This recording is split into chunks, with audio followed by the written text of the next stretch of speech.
दोस्तों नमस्कार। आज हम छायावाद के प्रमुख स्तंभ कहे जाने वाले श्री जयशंकर प्रसाद जी की कहानी आकाशदीप का पठन करेंगे। दोस्तों, यह कहानी आकाशदीप नामक कहानी संग्रह में 1929 में प्रकाशित हुई थी। कहानी संग्रह का नाम भी आकाशदीप ही था, क्योंकि यह कहानी संग्रह की एक प्रतिनिधि कहानी है। दोस्तों, यह कहानी प्रेम के विविध पक्षों की संवेदना को प्रकट करने के साथ साथ प्रेम में मन के अंतर्द्वंद को भी प्रकट करती है। प्रसाद जी की आदर्शवादी दृष्टि भी इस कहानी में दिखाई देती है। कहानी में इतिहास एवं कल्पना का एक अनोखा समन्वय है, जो मानव मन के सुंदरतम चित्रण को करने में सफल हुई है।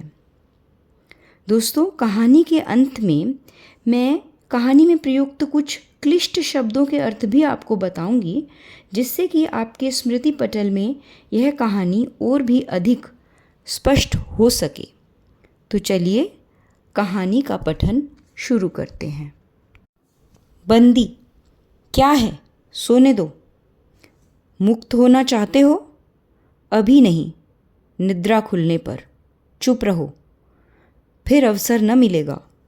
बड़ा शीत है, कहीं से एक कंबल डालकर कोई शीत से मुक्त करता। आंधी की संभावना है, यही अवसर है। आज मेरे बंधन शिथिल हैं। तो क्या तुम भी बंदी हो? हाँ, धीरे बोलो। इस नाव पर केवल 10 नाविक और प्रहरी हैं। शस्त्र मिलेगा? मिल जाएगा। पोत से संबद्ध रज्जू काट सकोगे? हाँ। समुद्र में हिलोरें उठने लगी। दोनों बंदी आपस में टकराने लगे। पहले बंदी ने अपने को स्वतंत्र कर लिया, दूसरे का बंधन खोलने का प्रयत्न करने लगा। लहरों के धक्के से एक दूसरे को स्पर्श से पुलकित कर रहे थे। मुक्ति की आशा, स्नेह का असंभावित आलिंगन, दोनों ही अंधकार में मुक्त हो गए। दूसरे बंदी ने हर्षातिरेक से उसको गले से लगा लिया। सहसा उस बंदी ने कहा, यह क्या? तुम स्त्री हो? क्या स्त्री होना कोई पाप है? अपने को अलग करते हुए स्त्री ने कहा, शस्त्र कहाँ है? तुम्हारा नाम?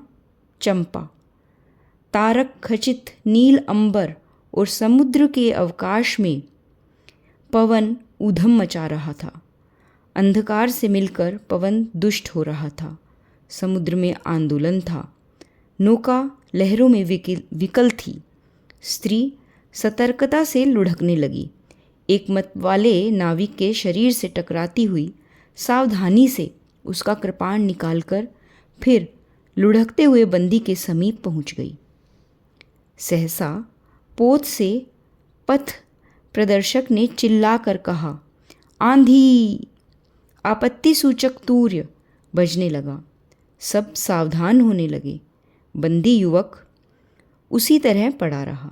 किसी ने रस्सी पकड़ी, कोई पाल खोल रहा था, पर युवक बंदी ढुलक कर उस रज्जू के पास पहुंचा जो पोत से संलग्न थी। तारे ढक गए थे। तरंगें उद्वेलित हुई। समुद्र गरजने लगा। भीषण आंधी पिशाचिनी के समान नाव को अपने हाथों में लेकर कंदुक क्रीड़ा और अट्टहास करने लगी। एक झटके के साथ ही नाव स्वतंत्र थी। उस संकट में भी दोनों बंदी खिलखिलाकर हंस पड़े। आंधी के हाहाकार में उसे कोई न सुन सका। अनंत जलनिधि में उषा का मधुर आलोक फूट उठा। सुनहली किरणों और लहरों की कोमल सृष्टि मुस्कुराने लगी। सागर शांत था। नाविकों ने देखा, पोत का पता नहीं, बंदी मुक्त है। नायक ने कहा, बुद्धगुप्त, तुमको मुक्त किसने किया? कृपाण दिखाकर बुद्धगुप्त ने कहा, इसने। नायक ने कहा, तो तुम्हें फिर बंदी बनाऊंगा। किसके लिए? पोताध्यक्ष मणिभद्र अतल जल में होगा नायक। अब इस नौका का स्वामी मैं हूं। तुम जलदस्यु बुद्धगुप्त? कदापि नहीं, चौंक कर नायक ने कहा, और अपना कृपाण टटोलने लगा। चंपा ने इसके पहले उस पर अधिकार कर लिया था। वह क्रोध से उछल पड़ा। तो तुम द्वंद्व युद्ध के लिए प्रस्तुत हो जाओ, जो विजयी होगा वह स्वामी होगा। इतना कहकर बुद्धगुप्त ने कृपाण देने का संकेत किया। चंपा ने कृपाण नायक के हाथ में दे दिया। भीषण घात प्रतिघात आरंभ हुआ। दोनों कुशल, दोनों त्वरित गति वाले थे। बड़ी निपुणता से बुद्धगुप्त ने अपना कृपाण दांतों से पकड़कर अपने दोनों हाथ स्वतंत्र कर लिए। चंपा भय और विस्मय से देखने लगी। नाविक प्रसन्न हो गए, परंतु बुद्धगुप्त ने लाघव से नायक का कृपाण वाला हाथ पकड़ लिया और विकट हुंकार से दूसरा हाथ कटी में डाल उसे गिरा दिया। दूसरे ही क्षण प्रभात की किरणों में बुद्धगुप्त का विजयी कृपाण हाथों में चमक उठा। नायक की कातर आंखें प्राण भिक्षा मांगने लगी। बुद्धगुप्त ने कहा, बोलो, अब स्वीकार है कि नहीं? मैं अनुचर हूँ, वरुण देव की शपथ। मैं विश्वासघात नहीं करूँगा। बुद्धगुप्त ने उसे छोड़ दिया। चंपा ने युवक जलदस्यु के समीप आकर उसके क्षतों को अपनी स्निग्ध दृष्टि और कोमल करों की वेदना से विहीन कर दिया। बुद्धगुप्त के सुगठित शरीर पर रक्त बिंदु विजय तिलक कर रहे थे। विश्राम लेकर बुद्धगुप्त ने पूछा, हम लोग कहाँ होंगे? बाली द्वीप से बहुत दूर, संभवतः एक नवीन द्वीप के पास, जिसमें अभी हम लोगों का बहुत कम आना जाना होता है। सिंघल के वणिकों ने वहाँ प्राधान्य जमाया हुआ है। कितने दिनों में हम लोग वहाँ पहुँचेंगे? अनुकूल पवन मिलने पर 2 दिन में। तब तक के लिए खाद्य का अभाव न होगा। सहसा नायक ने नाविकों को डांट लगाने की आज्ञा दी और स्वयं पतवार पकड़कर बैठ गया। बुद्धगुप्त के पूछने पर उसने कहा, यहाँ एक जलमग्न शैलखंड है। सावधान न रहने से नाव टकराने का भय है। तुम्हें इन लोगों ने बंदी क्यों बनाया? वणिक मणिभद्र की पाप वासना ने। तुम्हारा घर कहाँ है? जाह्नवी के तट पर। चंपा नगरी की एक क्षत्रिय बालिका हूँ। पिता इसी मणिभद्र के यहाँ प्रहरी का काम करते थे। माता का देहावसान हो जाने पर मैं भी पिता के साथ नाव पर ही रहने लगी। 8 बरस से समुद्र ही मेरा घर है। तुम्हारे आक्रमण के समय मेरे पिता ने ही 7 दस्युओं को मारकर जल समाधि ली। 1 मास हुआ मैं इस नील नभ के नीचे नील जल निधि के ऊपर एक भयानक अनंतता में निस्सहाय हूँ, अनाथ हूँ। मणिभद्र ने मुझसे एक दिन घृणित प्रस्ताव किया। मैंने उसे गालियाँ सुनाई। उस दिन से बंदी बना दी गई। चंपा रोष से जल रही थी।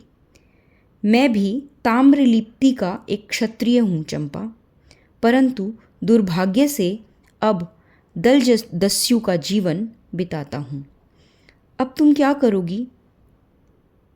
मैं अपने अदृष्ट को अनिर्दिष्ट ही रहने दूंगी, वह जहाँ ले जाए। चंपा की आंखें निस्सीम प्रदेश में निरुद्देश्य थी। किसी आकांक्षा के लाल डोरे न थे। धवल अपांगों में बालकों के सदृश विश्वास था। हत्या व्यवसायी दस्यु भी उसे देखकर कांप गया। उसके मन में एक संभ्रमपूर्ण श्रद्धा यौवन की पहली लहरों को जगाने लगी। समुद्र वक्ष पर विलंबमयी राग रंजित संध्या थिरकने लगी। चंपा के असंयत कुंतल उसकी पीठ पर बिखरे थे। दुर्दांत दस्यु ने देखा अपनी महिमा में अलौकिक एक तरुण बालिका। वह विस्मय से अपने हृदय को टटोलने लगा। उसे एक नई वस्तु का पता चला, वह थी कोमलता। उसी समय नायक ने कहा, हम लोग द्वीप के पास पहुंच गए। बेला से नाव टकराई। चंपा निर्भीकता से कूद पड़ी। मांझी भी उतरे। बुद्धगुप्त ने कहा, जब इसका कोई नाम नहीं है तो हम लोग इसे चंपा द्वीप कहेंगे। चंपा हंस पड़ी। 5 बरस बाद शरद के धवल नक्षत्र नील गगन में झलमला रहे थे। चंद्र की उज्ज्वल विजय पर अंतरिक्ष में शरद लक्ष्मी ने आशीर्वाद के फूलों और खीलों को बिखेर दिया। चंपा एक उच्च सौध पर बैठी हुई तरुणी चंपा दीपक जला रही थी। बड़े यत्न से अब्रक की मंजूषा में दीप धरकर उसने अपनी सुकुमार उंगलियों से डोरी खींची। वह दीपाधार ऊपर चढ़ने लगी। भोली भोली आँखें उसे ऊपर चढ़ते बड़े हर्ष से देख रही थी। डोरी धीरे धीरे खींची गई। चंपा की कामना थी कि उसका आकाशदीप नक्षत्रों से हिल मिल जाए, किंतु वैसा होना असंभव था। उसने आशा भरी आँखें फिरा ली। सामने जलराशि का रजत श्रृंगार था। वर्ण बालिकाओं के लिए लहरों से हीरे और नीलम की क्रीड़ा शैलमालाएं बन रही थी और वे मायाविनी छलनाएं अपनी हंसी का कलनाद छोड़कर छिप जाती थी। दूर दूर से धीवरों का वंशी झनकार उनके संगीत सा मुखरित होता था। चंपा ने देखा कि तरल संकुल जल राशि में उसके कंडील का प्रतिबिंब अस्त व्यस्त था। वह अपनी पूर्णता के लिए सैकड़ों चक्कर काटता था। वह अनमनी सी होकर उठ खड़ी हुई। किसी को पास न देखकर पुकारा, जया। एक श्यामा युवती सामने आकर खड़ी हुई। वह जंगली थी। नील नभोमंडल से मुख में शुद्ध नक्षत्रों की पंक्ति के समान उसके दांत हंसते ही रहते। वह चंपा को रानी कहती। बुद्धगुप्त की आज्ञा थी। महानाविक कब तक आवेंगे? बाहर पूछो तो, चंपा ने कहा। जया चली गई। दूरागत पवन चंपा के अंचल में विश्राम लेना चाहता था। उसके हृदय में गुदगुदी हो रही थी। आज न जाने क्यों वह बेसुध थी। वह दीर्घकाल दृढ़ पुरुष ने उसकी पीठ पर हाथ रख उसे चमत्कृत कर दिया। उसने फिरकर कहा, बुद्धगुप्त, बावली हो क्या? यहाँ बैठी हो और आकाश दीप जला रही हो। तुम्हें यह काम करना है? क्षीर निधि शाही अनंत की प्रसन्नता के लिए क्या दासियों से आकाश दीप जलवाऊं? हंसी आती है। तुम किसको दीप जलाकर पद दिखलाना चाहती हो? उसको जिसको तुमने भगवान मान लिया है। हाँ, वह भी कभी भटकते हैं, भूलते हैं। नहीं तो बुद्धगुप्त को इतना ऐश्वर्य क्यों देते? तो बुरा क्या हुआ इस दीप की अधीश्वरी चंपा रानी? मुझे इस बंदी गृह से मुक्त करो।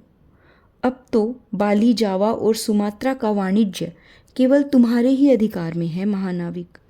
परंतु मुझे उन दिनों की स्मृति सुहावनी लगती है जब तुम्हारे पास एक ही नाव थी और चंपा के उपकूल में पण्य लाद कर हम लोग सुखी जीवन बिताते थे। इस जल में अगणित बार हम लोगों की तरी आलोक में प्रभात में तारिकाओं की मधुर ज्योति में थिरकती थी। बुद्धगुप्त उस विजन अनंत में जब माझी सो जाते थे, दीपक बुझ जाते थे, हम तुम परिश्रम से थक कर पालों में शरीर लपेटकर एक दूसरे का मुंह क्यों देखते थे? वह नक्षत्रों की मधुर छाया। तो चंपा, अब उससे भी अच्छे ढंग से हम लोग विचर सकते हैं। तुम मेरी प्राणदात्री हो, मेरी सर्वस्व हो। नहीं नहीं, तुमने दस्युवृत्ति छोड़ दी, परंतु हृदय वैसा ही अकरुण, संतृष्ण और ज्वलनशील है। तुम भगवान के नाम पर हंसी उड़ाते हो, मेरे आकाश दीप पर व्यंग कर रहे हो। नाविक, उस प्रचंड आंधी में प्रकाश की एक एक किरण के लिए हम लोग कितने व्याकुल थे। मुझे स्मरण है, जब मैं छोटी थी, मेरे पिता नौकरी पर समुद्र में जाते थे। मेरी माता मिट्टी का दीपक बांस की पिटारी में भागीरथी के तट पर बांस के साथ ऊंचे टांग देती थी। उस समय वह प्रार्थना करती, भगवान, मेरे पथ भ्रष्ट नाविक को अंधकार में ठीक पथ पर ले चलना और जब मेरे पिता बरसों पर लौटते तो कहते, साध्वी, तेरी प्रार्थना से भगवान ने संकटों में मेरी रक्षा की। वह गदगद हो जाती। मेरी माँ, आह नाविक, यह उसी की पुण्य स्मृति है। मेरे पिता, वीर पिता की मृत्यु के निष्ठुर कारण जलदस्यु, हट जाओ। सहसा चंपा का मुख क्रोध से भीषण होकर रंग बदलने लगा। महानाविक ने कभी ये रूप न देखा था। वह ठठाकर हंस पड़ा। यह क्या चंपा, तुम अस्वस्थ हो जाओगी, सो रहो, कहता हुआ चला गया। चंपा मुट्ठी बांधे उन्मादिनी सी घूमती रही। निर्जन समुद्र के उपकूल में वेला से टकराकर लहरें बिखर जाती थी। पश्चिम का पथिक थक गया था। उसका मुख पीला पड़ गया। अपनी शांत गंभीर हलचल में जलनिधि विचार में निमग्न था। वह जैसे प्रकाश की उन्मलिन किरणों से विरक्त था। चंपा और जया धीरे धीरे उस तट पर आकर खड़ी हो गई। तरंग से उठते हुए पवन ने उनके वसन को अस्त व्यस्त कर दिया। जया के संकेत से एक छोटी सी नौका आई। दोनों के उस पर बैठते ही नाविक उतर गया। जया नाव खेने लगी। चंपा मुग्ध सी समुद्र के उदास वातावरण में अपने को मिश्रित कर देना चाहती थी। इतना जल, इतनी शीतलता, हृदय की प्यास न बुझी। पी सकूंगी? नहीं, नहीं तो जैसे वेला में चोट खाकर सिंधु चिल्ला उठता है, उसी के समान रोदन करूं, या जलते हुए स्वर्ण गोलक सदृश अनंत जल में डूबकर बुझ जाऊं। चंपा के देखते देखते पीड़ा और ज्वलन से आरक्त बिंब धीरे धीरे सिंधु में चौथाई, आधा, फिर संपूर्ण विलीन हो गया। एक दीर्घ निश्वास लेकर चंपा ने मुंह फेर लिया। देखा तो महानाविक का बजरा उसके पास है। बुद्धगुप्त ने झुककर हाथ बढ़ाया। चंपा उसके सहारे बजरे पर चढ़ गई। दोनों पास पास बैठ गए। इतनी छोटी नाव पर इधर घूमना ठीक नहीं। पास ही जलमग्न शैलखंड है। कहीं नाव टकरा जाती या ऊपर चढ़ जाती चंपा तो अच्छा होता। बुद्धगुप्त, जल में बंदी होना कठोर प्राचीरों से तो अच्छा है। आह चंपा, तुम कितनी निर्दयी हो। बुद्धगुप्त को आज्ञा देकर देखो, वह क्या नहीं कर सकता जो तुम्हारे लिए नए द्वीप की सृष्टि कर सकता है, नई प्रजा खोज सकता है, नए राज्य बना सकता है। उसकी परीक्षा लेकर देखो, देखो तो कहो चंपा, वह कृपाण से अपना हृदय पिंड निकालकर अपने हाथों अतल जल में विसर्जन कर दे। महानाविक, जिसके नाम से बाली जावा और चंपा का आकाश गूंजता था, पवन थर्राता था, घुटनों के बल चंपा के सामने छलछलाई आंखों से बैठा था। सामने शैलमाला की चोटी पर हरियाली में विस्तृत जल देश में नील पिंगल संध्या, प्रकृति की सौहृदय कल्पना, विश्राम की शीतल छाया स्वप्न लोक का सृजन करने लगी। उस मोहिनी के रहस्यपूर्ण नील जाल का कुहक स्फुट हो उठा, जैसे मदिरा से सारा अंतरिक्ष सिक्त हो गया। सृष्टि नील कमलों में भर उठी। उस सौरभ से पागल चंपा ने बुद्धगुप्त के दोनों हाथ पकड़ लिए। वहाँ एक आलिंगन हुआ, जैसे क्षितिज में आकाश और सिंधु का। किंतु उस परिरंभ में सहसा चैतन्य होकर चंपा ने अपनी कंचुकी से एक कृपाण निकाला। बुद्धगुप्त, आज मैं अपने प्रतिशोध का कृपाण अतल जल में डुबो देती हूँ। हृदय ने छल किया, बार बार धोखा दिया। चमक कर वह कृपाण समुद्र का हृदय भेदता हुआ विलीन हो गया। तो आज से मैं विश्वास करूं, क्षमा कर दिया गया? आश्चर्यचकित कंपित कंठ से महानाविक ने पूछा। विश्वास? कदापि नहीं बुद्धगुप्त। जब मैं अपने हृदय पर विश्वास नहीं कर सकी, उसी ने धोखा दिया, तब मैं कैसे कहूँ मैं तुमसे घृणा करती हूँ। फिर भी तुम्हारे लिए मर सकती हूँ। अंधेर है जलदस्यु, मैं तुम्हें प्यार करती हूँ। चंपा रो पड़ी। वह स्वप्नों की रंगीन संध्या तम से अपनी आंखें बंद करने लगी थी। दीर्घ निश्वास लेकर महाविवेक ने कहा, इस जीवन की पुण्यतम घड़ी की स्मृति में एक प्रकाश गृह बनाऊंगा चंपा। चंपा, यहीं उस पहाड़ी पर संभव है कि मेरे जीवन की धुंधली संध्या उससे आलोकपूर्ण हो जाए। चंपा के दूसरे भाग में एक मनोरम शैलमाला थी। वह बहुत दूर तक सिंधु जल में निमग्न थी। सागर का चंचल जल उस पर उछलता हुआ उसे छिपाए था। आज उसी शैलमाला पर चंपा के आदि निवासियों का समारोह था। उन सबों ने चंपा को वन देवी सा सजाया था। ताम्रलिप्ति के बहुत से सैनिक नाविकों की श्रेणी में वन कुसुम विभूषित चंपा शिविकारूढ़ होकर जा रही थी। शैल के एक ऊंचे शिखर पर चंपा के नाविकों को सावधान करने के लिए सुदृढ़ दीप स्तंभ बनवाया गया था। आज उसी का महोत्सव है। बुद्धगुप्त स्तंभ के द्वार पर खड़ा था। शिविका से सहायता देकर चंपा को उसने उतारा। दोनों ने भीतर पदार्पण किया था कि बांसुरी और ढोल बजने लगे। पंक्तियों में कुसुम भूषण से सजी वन बालाएं फूल उछालती हुई नाचने लगी। दीप स्तंभ की ऊपरी खिड़की से यह देखती हुई चंपा ने जया से पूछा, यह क्या है जया? इतनी बालिकाएं कहाँ से बटोर लाई? आज रानी का ब्याह है ना? कहकर जया ने हंस दिया। बुद्धगुप्त विस्तृत जलनिधि की ओर देख रहा था। उसे झकझोर कर चंपा ने पूछा, क्या यह सच है? यदि तुम्हारी इच्छा हो तो यह सच भी हो सकता है। चंपा, कितने वर्षों से मैं ज्वालामुखी को अपनी छाती में दबाए हूँ। चुप रहो महानाविक। क्या मुझे निस्सहाय और कंगाल जानकर तुमने आज सब प्रतिशोध लेना चाहा? मैं तुम्हारे पिता का घातक नहीं हूँ चंपा। वे एक दूसरे दस्यु के शस्त्र से मरे। यदि मैं इसका विश्वास कर सकती। बुद्धगुप्त, वह दिन कितना सुंदर होता, वह क्षण कितना स्पृहणीय।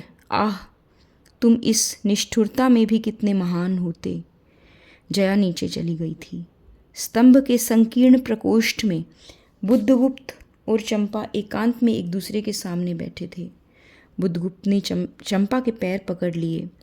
उच्छ्वासित शब्दों में वह कहने लगा, चंपा, हम लोग जन्मभूमि भारतवर्ष से कितनी दूर इन निरीह प्राणियों में इंद्र और सची के समान पूजित हैं, पर न जाने कौन अभिशाप हम लोगों को अभी तक अलग किए है। स्मरण होता है वह दार्शनिकों का देश, वह महिमा की प्रतिमा। मुझे वह स्मृति नित्य आकर्षित करती है, परंतु क्यों नहीं जाता। जानती हो, इतना महत्व प्राप्त करने पर भी मैं कंगाल हूँ। मेरा पत्थर सा हृदय एक दिन सहसा तुम्हारे स्पर्श से चंद्रकांत मणि की तरह द्रवित हुआ था। चंपा, मैं ईश्वर को नहीं मानता, मैं पाप को नहीं मानता, मैं दया को नहीं समझ सकता, मैं उस लोक में विश्वास नहीं करता, पर मुझे अपने हृदय की एक दुर्बल अंश पर श्रद्धा हो चली है। तुम न जाने कैसे एक बहकी हुई तारिका के समान मेरे शून्य में उदित हो गई हो।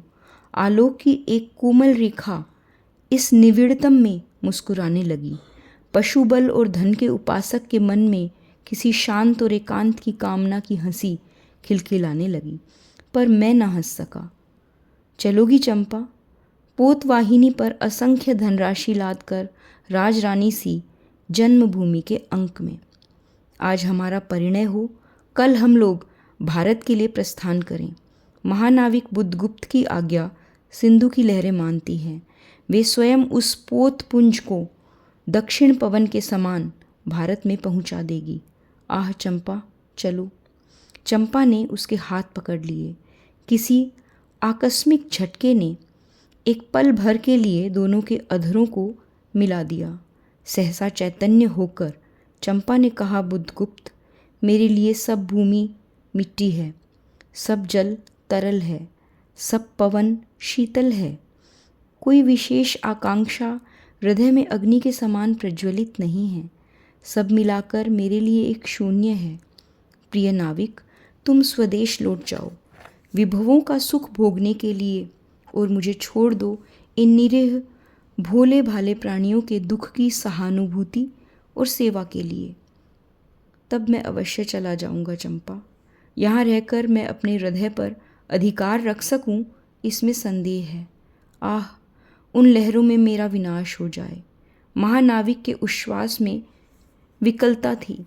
फिर उसने पूछा, तुम यहाँ अकेली क्या करोगी?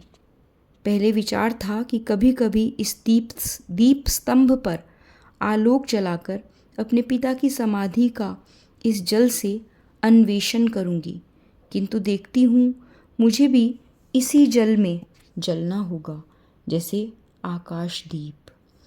एक दिन स्वर्ण रहस्य के प्रभात में चंपा ने अपने दीप स्तंभ पर से देखा, समुद्रिक नावों की एक श्रेणी चंपा का उपकूल छोड़कर पश्चिम उत्तर की ओर महाजलव्याल के समान सनंतरण कर रही है। उसकी आंखों से आंसू बहने लगे। यह कितनी शताब्दियों पहले की कथा है। चंपा आजीवन उस दीप स्तंभ में आलोक जलाती रही, किंतु उसके बाद भी बहुत दिन दीप निवासी उस माया, ममता और स्नेह की देवी की समाधि सदृश पूजा करते थे। एक दिन काल के कठोर हाथों ने उसे भी अपनी चंचलता से गिरा दिया। और मित्रों, यहाँ पर यह कहानी समाप्त होती है।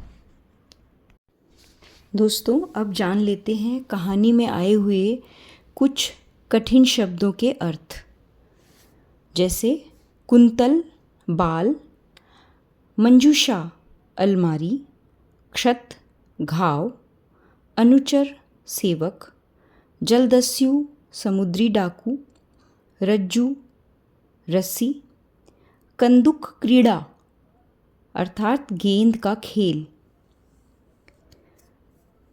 अदृष्ट जिसे देखा ना जा सके या भाग्य या भविष्य, अनिर्दिष्ट जिसे निर्देश न दिया गया हो, अपांग आँखों की कोर, त्वरित तेज। तो इस प्रकार मैंने यह कुछ कठिन शब्द आप लोगों से बताए। दोस्तों, यह कहानी मानव हृदय में प्रेम और करुणा के बीच के अंतर्द्वंद की एक कहानी है। मैं आशा करती हूँ कि मेरे द्वारा किया गया वाचन आप सभी को अच्छा लगा होगा। अगर आपको यह पठन अच्छा लगा हो तो कृपया मेरे चैनल को लाइक कीजिए, शेयर कीजिए और सब्सक्राइब कीजिए। धन्यवाद, बहुत बहुत धन्यवाद।